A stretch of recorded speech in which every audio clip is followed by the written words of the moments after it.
Well, good morning, everybody. Welcome back to 10 Gauge Outdoors. What I want to talk about today, the topic is going to be turkey decoys.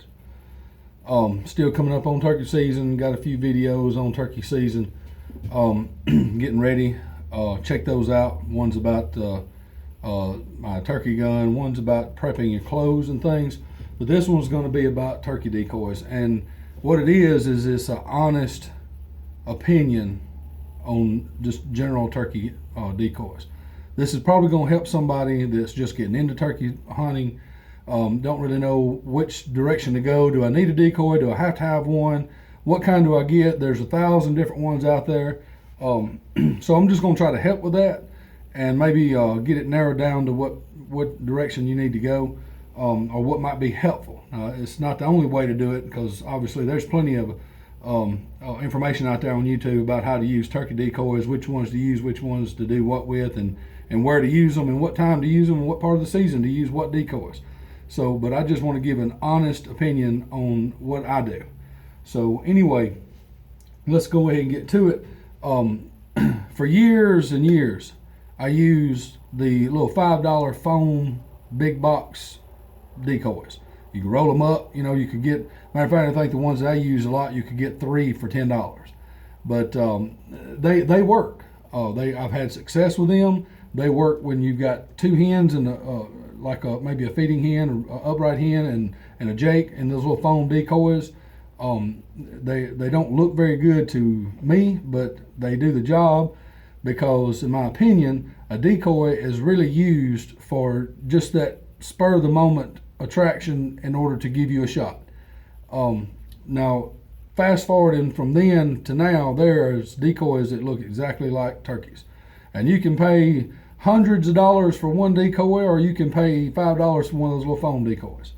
I don't have one of those right now. The last one I had, I lost. I used to keep one of those little foam decoys rolled up in my turkey vest, just in case I didn't take anything else. I had one in case the opportunity came up where I thought I needed a decoy right quick. But anyway, what I have moved to, I have tried several different decoys out there. I don't really want to give names. I don't want to seem like I'm bashing anybody's product. A lot of them work. I don't really know that one wouldn't work. Or my opinion is that it doesn't have to be so realistic. The more realistic, the better, obviously. But I've used the foam decoys, and then I looked at the Avian X, and anywhere in between. I've had some Primos decoys. I've had quite a few of those. I've had some Flexstone decoys. But what I finally settled on after years of trial in the woods or in the field, and looking at the most expensive to the cheapest, where can I fall in there and get a little bit better product without spending too much? And I just want to share with you what I've done here. Now, I've got 5 decoys that I'm going to keep around me. I don't want to take 5 decoys to the woods. I don't think that's very feasible. But the one decoy in particular, I want to talk about here in just a moment, because it really blew my mind as to the videos I watched about it and how it acted in real life out in the woods. Because I'm going to tell you right now, let me get this out there. When you watch on YouTube or TV or videos, somebody takes a decoy 2 or 3, gets to the woods before daylight, sets their decoys up, gets in the blind or not, whichever way they want to do it, and they roosted the bird the night before, and when they get there, it starts gobbling on its own right before daylight, and they hadn't made a sound yet, and the gobbler flies down out of the tree right into your decoy setup, and you shoot him. That don't happen like that every time. That's TV. And there's probably no telling how many videos or hunts that some people will do and film in order to get that one the way it's supposed to be. It does happen like that. It's happened to me like that twice, and I'm 46.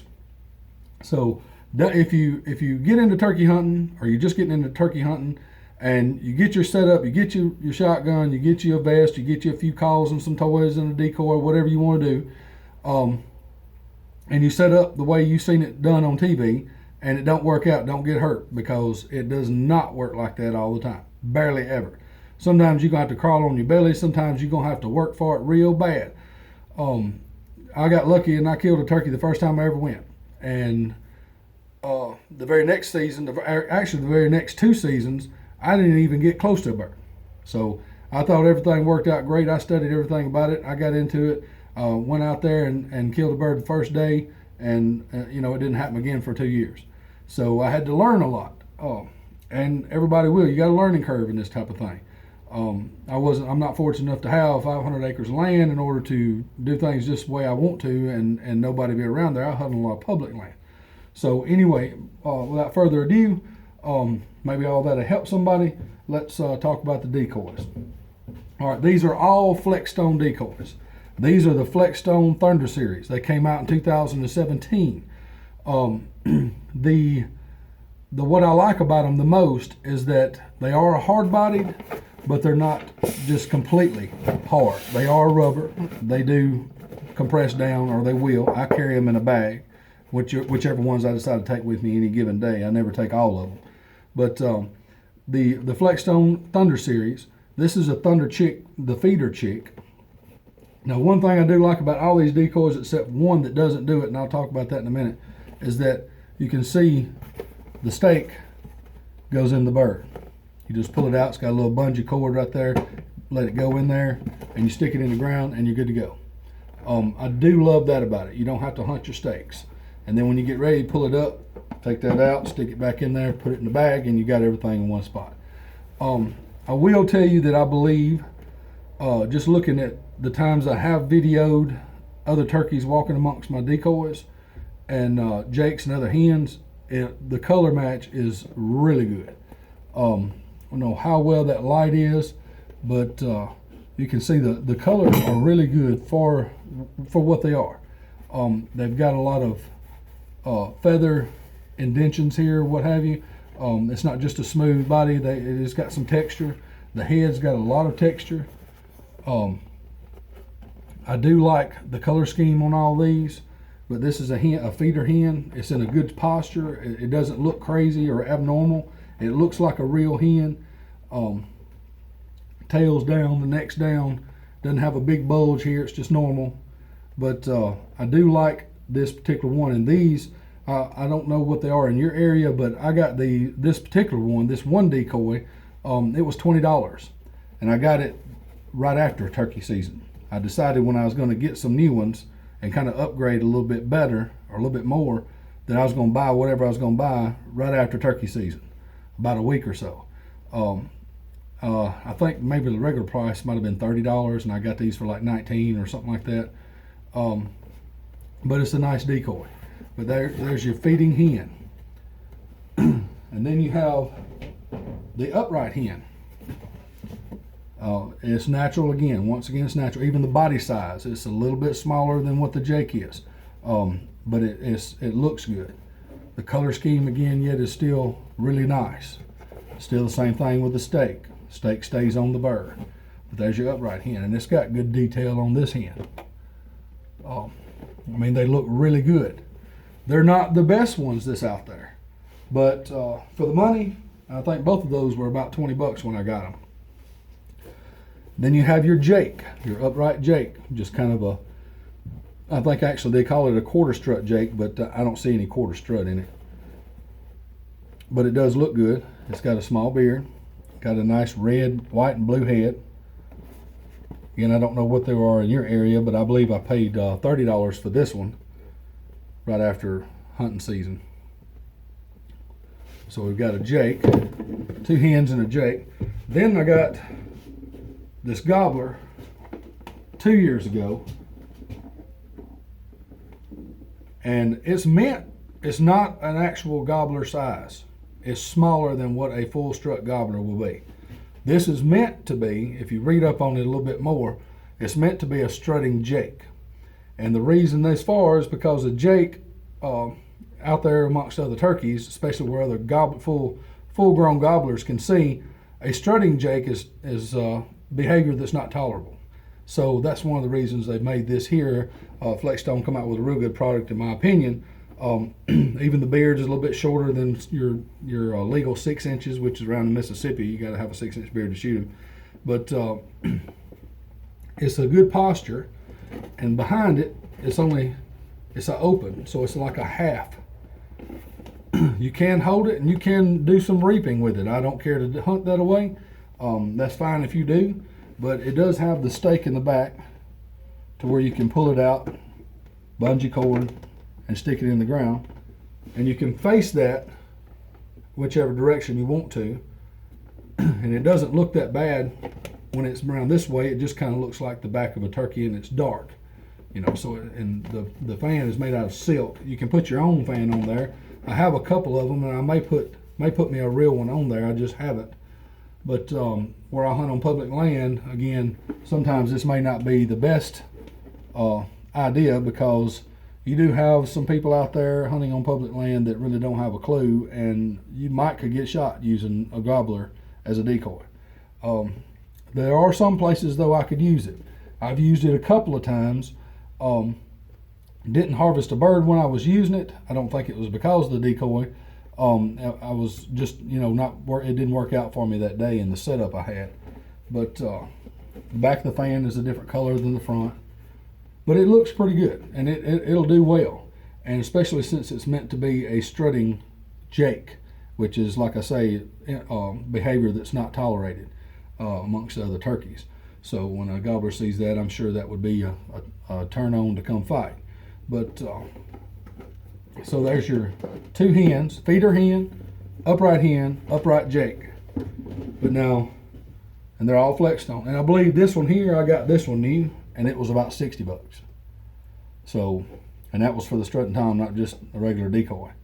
But I think it was $60. I got that one before season was out, and I probably should have waited and could have got a better deal. But now this one, it come out in 2015, if I'm not mistaken. I got one, and this is what they call the Gen 2. I think the color scheme is just a little bit better, and it goes along. The color scheme is the same as the Thunder series.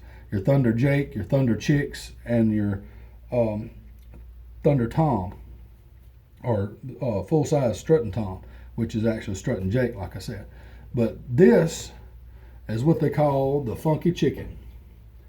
I saw this. I even saw Michael Waddell when he was presented this and through Flexstone and wanted to carry it as a product.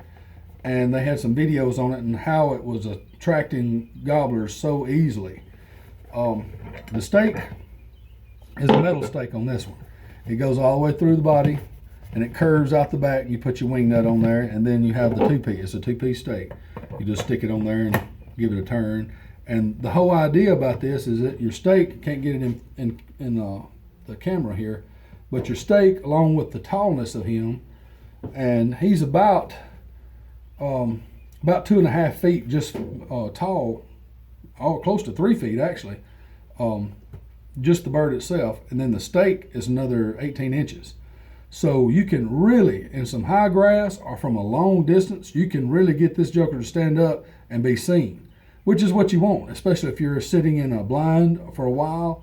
You're going to sit half a day or all day, and you want to draw in some attention from a long ways from a field or some tall grass. It would work great. But now, my experience, the first one I got, we were sitting in a blind for half a day.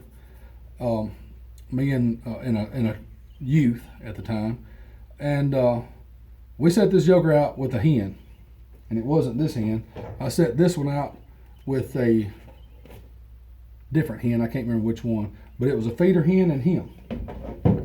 And there's 2 jakes, and that's what I thought was some gobblers in the area, but it's 2 jakes in the area, and they came and absolutely shredded this with their talons, their beaks, and they just they put holes in this thing. Took it off the stake, bent the stake down, and just tore him up. I had to throw him away. And I thought, well, goodness gracious, that works just like that video did. But so I've gotten another one. Let's see, I think this one come out about the same time, 2017. But I got another one, I think it was 2018 when I got this second one. And we're gonna see if he does the same. It's just a little bit better color scheme, just a little bit more lifelike. You know, as things go, time goes by, things get better, right? So, but anyway, he's got some good color to him. Got some good texture to the whole bird, but he's really tiny body, and he's a real long neck. So when it's almost like this is a subordinate, not quite developed Jake that is really standing out and trying to say, hey, I'm going to be with this hen. These are my hens. And the gobbler just goes ape crazy trying to get rid of him, because when a gobbler sees this little puny thing, because you can see the body size here, when they see this little puny Jake coming out there trying to be with some hens, they really know, hey, that right there is an easy fight. I'll knock him down and I'll get him out of there quick. Whereas, you know, that may not be the case with a couple of other full-size Jakes. A couple of full-size Jakes will run a gobbler off every day, all day. But that right there is an awesome decoy. I recommend this over all of these that I have. If I didn't have nothing but this decoy, I probably would just go with this if I couldn't have but one. If I could have two, a lot of people say, well, if I can only have one decoy, what would it be? I'd want a feeding hen or either upright hen. Well, after seeing this, I don't know that I would go along with that, because I used to go along with that. But if I could only have one decoy, my personal opinion would be the Funky Chicken by Flexstone. If I could have two decoys, I'd get the Funky Chicken and a feeder hen. I personally like a feeder hen more so than an upright hen, because an upright hen, in my opinion, is able to look around and see, and if a gobbler comes up and sees her head up but she's not looking at him, there's something a little fishy there and they get kind of spooky. If they walk up on a feeder hen and you've been yelping a time or two and he's coming there and now he sees a hen but her head is down feeding, then it's almost like she's saying, yeah, I see you over there, I know you're over there, I'm the one that was yelping, you've come to me, you found me, but I'm eating right now, to really will pay you no attention. And that makes him more curious than spooky, in my opinion. May not be everybody's, but that's my opinion and my own personal in the field experience. But that's 5 decoys from Flexstone. Give them a look. The price is really not that much more expensive than some of your mediocre. The color scheme, though, is a lot better, in my opinion, than some of the middle of the road decoys as you get ready for this season. Because here it is, February, middle of February, and the middle of March, so we got about a month or so, and it's going to be time to be in the turkey woods. So be getting things together. Check out my other videos on guns and information about that, and also about prepping your clothes, and maybe some of this information on turkey decoys that help somebody out there, whether you've been hunting for years or you're just getting into it and you're new. So any comments or what have you, let me know. I'll be glad to answer them. But like I say, I don't want to bash anybody's product. I just want to tell you what I personally come to is what I like the best out of what's out there on the market, which there's tons of it out there on the market. But there's your feeder hen, your upright hen, and your upright Jake. Those are the Thunder series of Flexstone. And then you have the Funky Chicken, and then you have your I think it's called the Reaper Tom or something like that. I can't remember, it's been so long. But anyway, I have those 5 decoys. Don't take them all out at one time ever. I might take out a Jake and a hen, or just a hen, or one of the Jakes rather, or I might just take out a Jake or a hen, or just 2 hens. But I don't put out a flock or anything. I just don't find that very useful. You may find that useful where you're at. But anyway, that's my take on my experience with Flexstone decoys. Maybe that'll help somebody out there. So y'all have a good day, and we'll see you on the next video. Thank you for watching 10 Gauge Outdoors.